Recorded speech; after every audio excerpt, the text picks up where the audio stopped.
채소이건 과수이건 심어놓고 유기질 비료이든 무기질 비료이든 비료, 즉 양분을 공급하지 않고는 기대하는 수확을 할 수 없습니다. 어떤 실험 자료에 의하면 비료를 전혀 주지 않고 토양 속 천연 양분만으로 길러들 경우에는 논벼에서는 78%, 밭벼에서는 38%, 보리류에서는 39%의 수확밖에 올릴 수 없었다고 합니다. 이것도 실험 첫 해에 나온 결과이지 연년이 계속된다면 수확량은 더 줄어들 것입니다. 기존의 토양에 있던 양분도 식물이 빼먹었으니까요.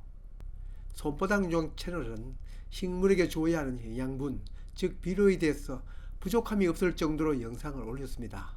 그 영상은 제 채널 재생 목록 4번에 있는 건 이용해본 시청자분은 다 알고 있을 겁니다. 그렇지만 이번에는 더 이해를 돕기 위해 다른 각도로 얘기를 진행하고자 합니다.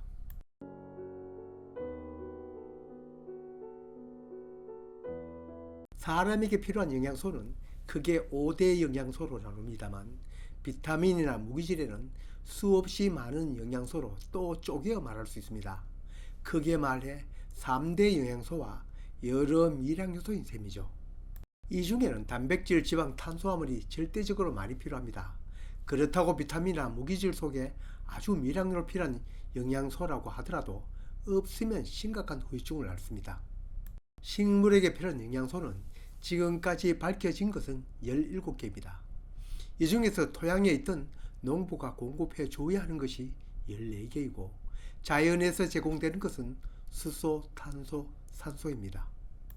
식물이 가장 필요로 하는 영양소를 우리는 NPK 3요소로 알고 있지만 정확히 말하면 농부가 제공해야 할 영양소로는 그렇지 실제로는 CHO 이 세 가지가 가장 많이 필요로 합니다. 이 CHO는 우리가 잘 알듯이 식물이 광합성을 할 때 절대 필요한 것이고 공구원은 공기 중 이산화탄소와 뿌리로 빨아들인 자연 상태인 물로 이루어진다는 것을 모르는 이가 없을 것입니다. 이걸 빼고 농부가 직접 제공해야 할 14가지 영양소 중에는 단연 NPK입니다. 어떤 작물에게 비료를 얼마나 줘야 할까를 안내하는 처방서에서도 주로 이 3요소만 안내하는 것을 봐도 양으로도 필요성으로도 봐도 거의 절대적이라고 할 수 있습니다. 본 영상에서는 다 다룰 수 없어서 뒤에 영상을 계획하고 있지만 이 3요소가 차지하는 비중은 작물마다 차이가 있겠지만 제가 직접 산출하지 않고 감으로만 얘기하면 거의 7, 8할을 차지할 정도입니다. 아니 그 이상일지 모릅니다. 이 3요소 중에서도 가장 중요한 비료는 바로 질소입니다. 질소는 줄기와 잎 등 작물의 건물을 키우기 때문입니다. 이 건물이 크지 않으면 광합성에 절대 불리하기 때문입니다. 그러니 초기 성장에는 대표적으로 필요한 것입니다. 저도 그렇게 말을 하여 비료를 처음 접하는 분들에게 헷갈림을 제공하였습니다만 질소의 대표적인 비료가 요소이다 보니 어떨 때는 질소를 주로 하고 어떨 때는 요소를 주로 하니 헷갈리게 하였습니다. 질소가 들어있는 비료에는 이외에 유황, 석회 질소 등이 있지만 대부분 요소를 씁니다. 영양소 이름은 질소, 그 질소가 들어있는 대표적인 비료가 요소입니다. 인삼은 꽃이나 열매를 맺히게 하는데 필요하니 그때는 절대적으로 필요합니다. 가리는 그 열매를 비대시키는 데 가장 필요한 대표적인 영양소입니다. 물론 지금 설명한 것은 이 3요소 역할을 설명 중 빙산의 일각입니다. 이참에 얘기 드릴 것은 이 질소, 인산, 가리 중에서 제가 가리라고 하니 일제잔재라고 얘기하시는 분도 있는데 아직까지도 우리 농민들이 쓰는 비료 포대에 보면 칼리, 칼륨, 포타슘 등도 표기된 것도 있지만 가리라고 표시된 것이 절대적이어서 그렇습니다.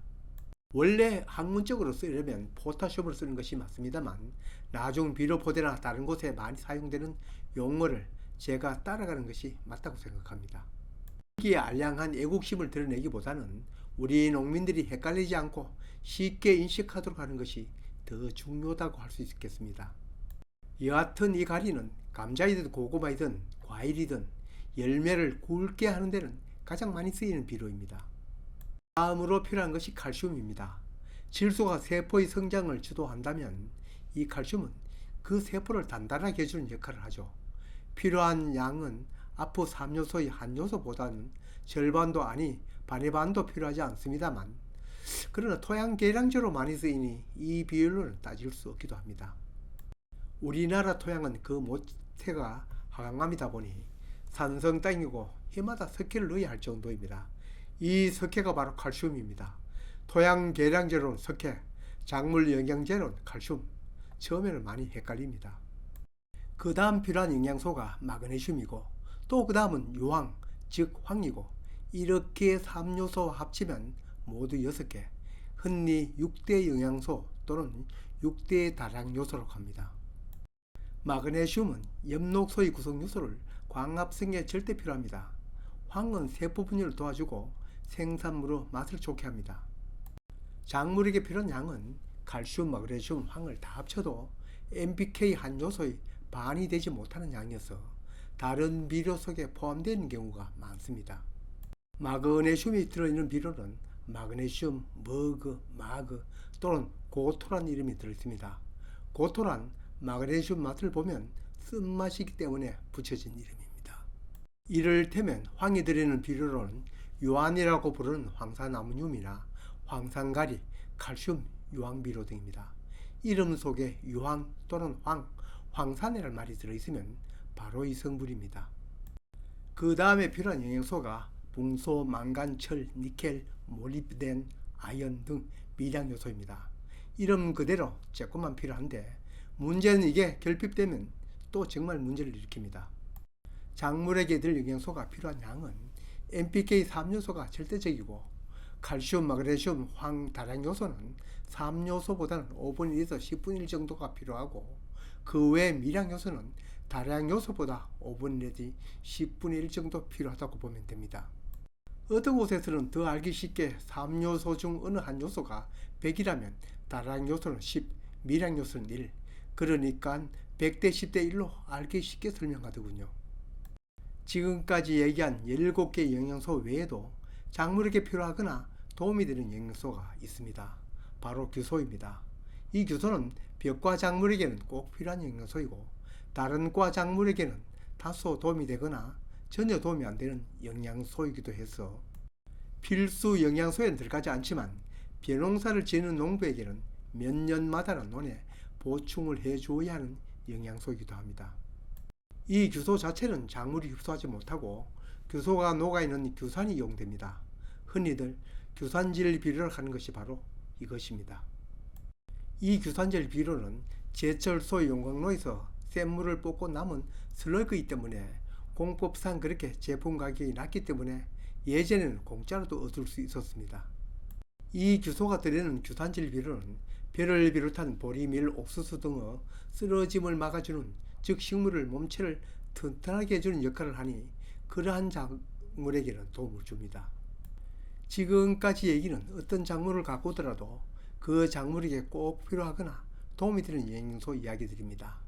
이걸 화학 비료로 제공하든 친환경이라 하는 유기질 비료로 제공하든 제 목적에 맞게 제때 공급되어야 제대로 된 수확을 할 수 있을 것입니다. 본 영상은 이들 영양소가 작물에게 어떤 작용을 하는지에 대해서만 얘기 드렸습니다. 그것도 주마간산격으로 얘기 드렸습니다.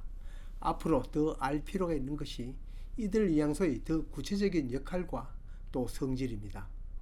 각 영양소의 구체적인 역할과 성질, 또 그 영양소가 포함된 비료에 대한 것은 앞에 얘기 드린 제 채널 4번 목록에 거의 들어있고, 기에 있는 대로 이들 영양소는 자연에서는 어떻게 존재하고 그 영양소가 작물에게는 어떻게 흡수되는지에 대해서 얘기 드리겠습니다.